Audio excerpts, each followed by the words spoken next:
तकलीफ या ना सुनला तू। तकलीफ ये का हो फौजी भाई और का हालचाल बा? ठीक है, अपन बतावा लोग का हाल अपनो चले। बढ़िया है भाई। अरे अपन बढ़िया, बस एक चीज का बड़ी तकलीफ गाना हो। सुन लीजिए आपका फौजी भाई, लेकिन हमार का तकलीफ ना गईला। हैं? हमन का तकलीफ एक ठे गाना का ना गईला भैया। बहुत लड़का अपने गांव से हुन सऊदी में। भैया हम बतावा कि देश में विपत इतनी भारी पड़ल रहे, हम तो इतना लॉकडाउन पर वीडियो बनौली, लेकिन जो न तो लोगन के पास भेजली ई बात कहले रहता लोग तब बना देती भाई। अगर आज कहती लोग तो आजो हम हाँ तो आज बनाएगा बना दा भैया। एगो मेहरारू का आदमी सऊदी गए भैया। अच्छा आज जैसे कि नईम भाई अपने यहाँ से टिकट भेजल, सद्दामों के भेजल, आइयो बड़ा छेड़ियात रहे।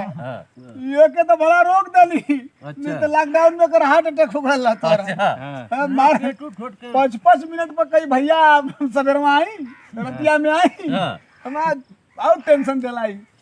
तो वह बात है कि वो मेहरारू कहली कि कहो भौजी तोरे और सऊदी गए हुआ, फोन से बात होले भुला गई। अरे भैया कैसे भुला जब उन्हें हो, ऐसे कैसे हो सकेला? तो वो कहली कि जो न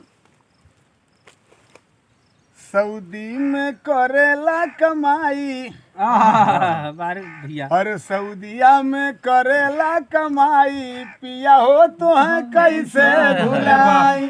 सऊदी में करेला कमाई, पिया हो तो है कैसे भुलाई। सऊदी में करेला कमाई, पिया हो तो है कैसे भुलाई।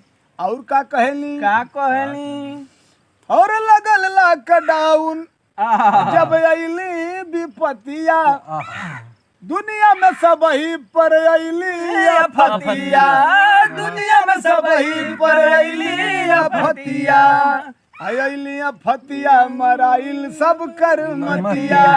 कैसे भैया? रतिया भर आइल ना उंगाई। क्या बात है भैया? रतिया भर आइल ना उंगाई, पिया हो तो है कैसे भुलाई। सऊदी में करेला कमाई, पिया हो तो है कैसे भुलाई। और का कहतानी और फोनवा पर बात कई के भरे न मनवा, अरे मन कर देख ले ही भर न यही नयनवा, मन कर देख ले ही जी भर नयनवा। सपनों में याद तोहरी आई, अरे सपनों में याद तोहरी आई, तो नींद टूट जाई। कैसे? सऊदी में करेला कमाई, पिया हो तो है कैसे भुलाई। सऊदी में करेला कमाई, पिया हो तो है कैसे भुलाई।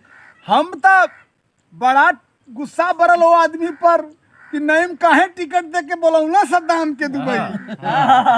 अरे भेजला नईम भाई काहे टिकटवा, साहबलाल पहुंचाए देहला सैदपुर के घाटवा, देहला ट्रेन पकड़ाई। अरे राजा जी, अरे यहाँ चरा से असुआ पोछाई, बम्बे से प्लेन उड़ जाई, पिया हो तो है कैसे भुलाई। बम्बे से प्लेन उड़ जाई, पिया हो तो है कैसे भुलाई।